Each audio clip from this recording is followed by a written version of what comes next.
Senhoras e senhores, sejam muito bem-vindos a esse canal, espero que os senhores estejam bem. O vídeo de hoje eu considero como o mais importante desse canal até o momento e provavelmente será um dos mais importantes enquanto esse canal estiver ativo. Eu vou tentar ser o mais simples possível, mas não querendo correr o risco de ser simplório. Desde já eu quero deixar dois referenciais teóricos aqui que vão fundamentar boa parte do que eu vou falar. O primeiro deles é a teologia sistemática do Paul Tillich, mais especificamente a parte 2, o ser e Deus. E também o volume 17 das obras completas do Jung em português, que ficou intitulado como Desenvolvimento da Personalidade, mais especificamente o capítulo 7. É um tema que eu acho de extrema importância, extrema relevância, embora as pessoas assim não se atentem muito para ele. Portanto, esse vídeo aqui é mais um da série, nem tão populares assim, mas absolutamente fundamentais. Acho que eu vou ter que criar esse quadro aqui no canal, porque são vídeos que certamente não serão dos mais populares, mas são importantíssimos. Portanto, fiquem comigo que eu tenho certeza que vai ser bem interessante esse vídeo de hoje.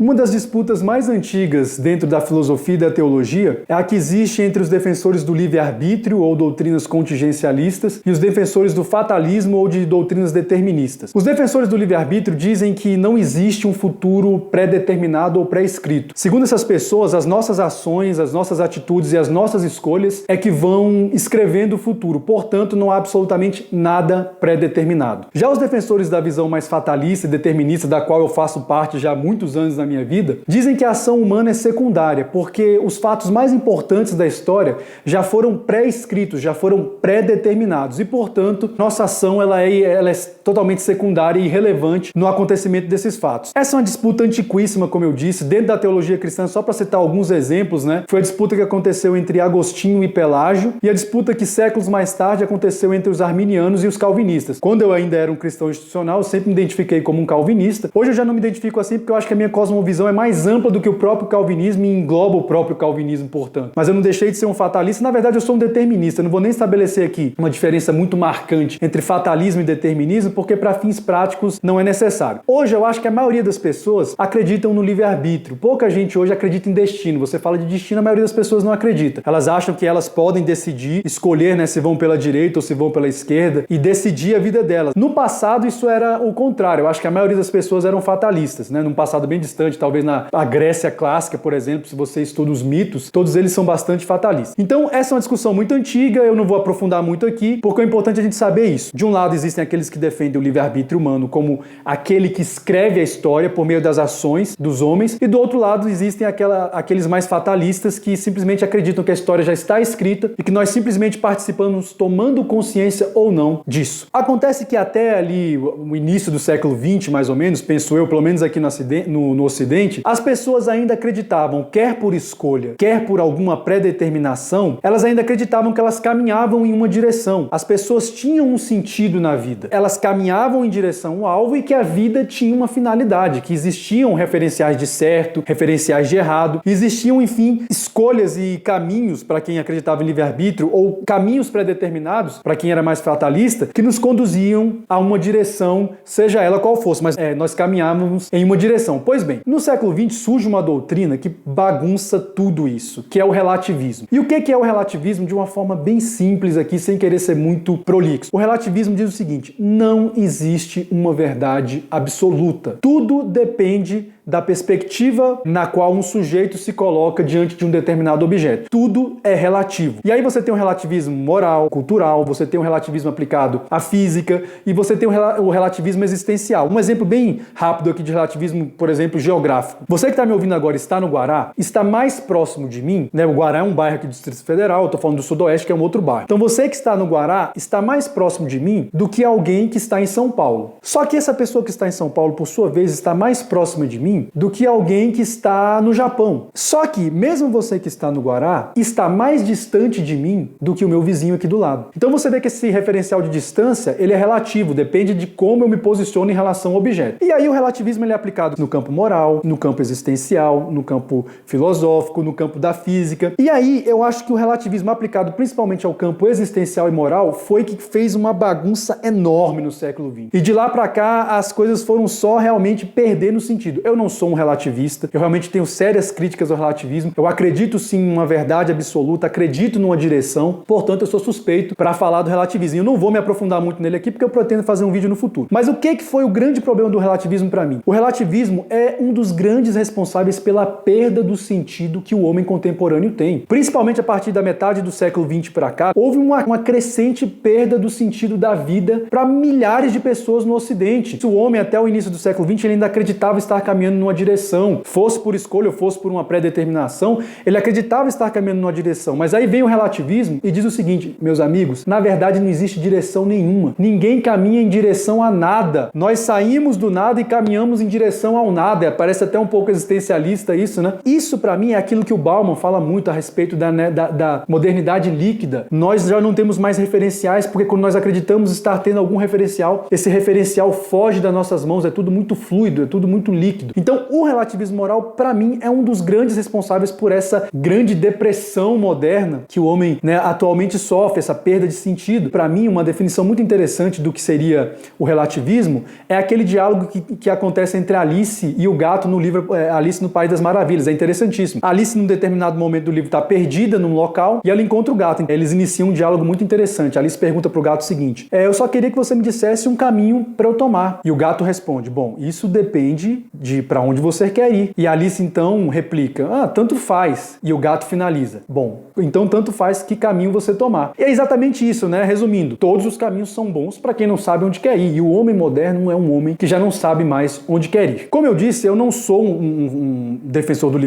livre-arbítrio e também não sou um relativista. Eu sou um fatalista e acredito sim em verdades absolutas. Agora, eu, ao mesmo tempo, né, reconheço a crítica que os defensores do livre-arbítrio fazem e também reconheço que o relativismo ele traz algumas verdades interessantes. Portanto, hoje eu me considero um cara que faz uma espécie de amálgama entre essas duas doutrinas que aparentemente são contraditórias, né? Porque ou você acredita no livre-arbítrio ou você acredita no destino. Só que eu acredito hoje que existe uma forma de meio que combinar essas duas coisas e isso aqui é o ponto fundamental desse vídeo hoje que eu queria trazer para vocês. Olha só, meus caros, é o seguinte, você que está me ouvindo agora, pode ter certeza de uma coisa, você tem um destino e você vai cumprir esse seu destino, queira você ou não. Aceite você ou não, você foi predestinado a alguma coisa e você vai cumprir esse seu destino. Mesmo aquela criança que teve a sua existência interrompida ainda no ventre materno, quer por uma ação voluntária ou involuntária de uma mãe, ela cumpriu o seu destino. Ou aquela criança que teve respirou uma única vez, um único fôlego de vida, ela também cumpriu o seu destino. Assim como aquele ancião que viveu décadas e décadas e morreu já com muita longevidade. Todos nós cumprimos o nosso destino nesse plano. Nós não estamos aqui por acaso. Nós não existimos jogados ao acaso, como por exemplo o relativismo absoluto, que é estabelecer esse tipo de niilismo, né, de que a gente caminha em direção nenhuma e que, portanto, você, se quiser dar algum sentido à sua vida, tem que criar um próprio sentido. Eu não penso assim. Só que ao mesmo tempo eu reconheço o seguinte, todos nós temos um destino. Só que esse destino é único para cada um de nós. E é aqui que eu falo então de um relativismo relativo. Porque se nós vivêssemos num relativismo absoluto, não haveria sentido nenhum. Mas se nós também vivêssemos numa espécie de determinismo ou fatalismo absoluto, o destino de todo mundo seria igual. Mas é exatamente porque o destino de cada um de nós é único que a gente pode falar então de relativismo relativo.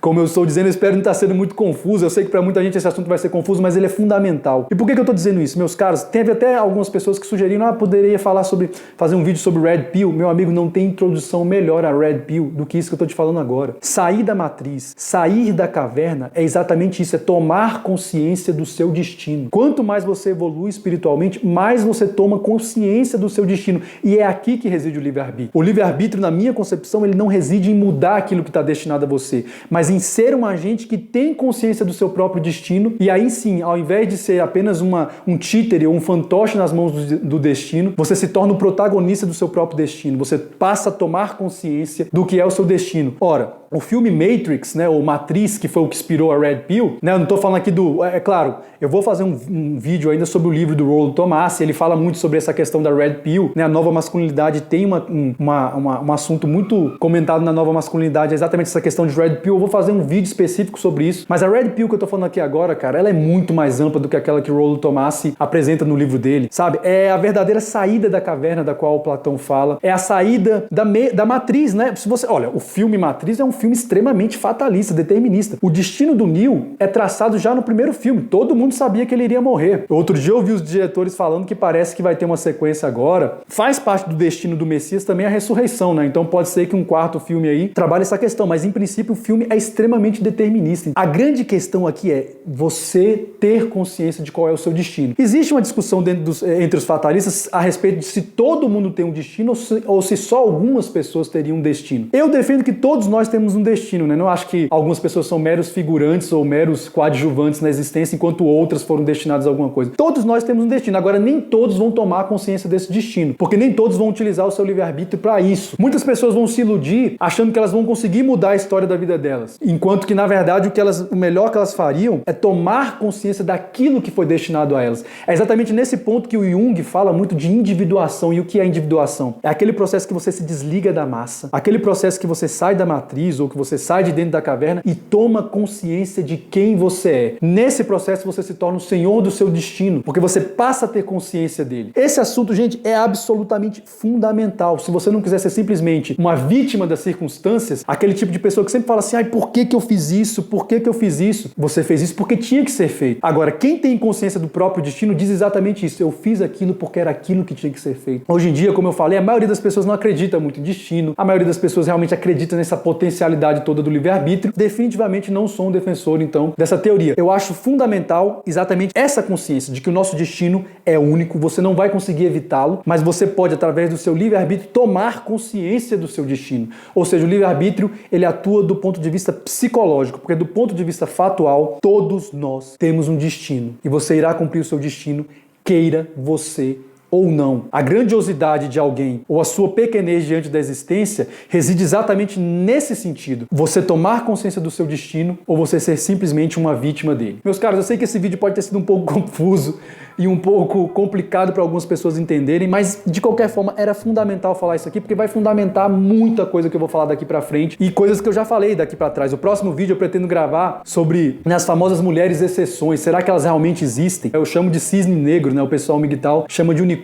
É fundamental. Esse assunto que eu falei aqui, vocês vão ver que ele está extremamente ligado com esse assunto, assim como outros que eu falei aqui, que no futuro eu vou falar, estão extremamente ligados. Se você gostou do vídeo, se você compreendeu, né? Acho que talvez eu tenha sido um pouco confuso para algumas pessoas, espero não ter sido, mas se você gostou do vídeo, deixa o seu gostei, deixa aqui os seus comentários, compartilha essa mensagem. Se você discorda de mim, né? Se você é um defensor do livre-arbítrio, ou mesmo se você é um relativista, deixa aqui seus comentários também. Eu tenho visto muitas pessoas inteligentes participando principalmente no último vídeo, teve vários comentários inteligentes, eu fico feliz de poder interagir. Eu acho que isso eleva o nível do canal também, porque de vez em quando a gente sabe que vem alguns vídeos, enfim, que tem umas discussões um pouco mais acaloradas. Muito obrigado, tá? Muito obrigado pelo pessoal que tem se inscrito no canal. Lembrando sempre de uma coisa, o movimento de uma única peça pode definir um jogo inteiro. Até a próxima e que Deus nos abençoe.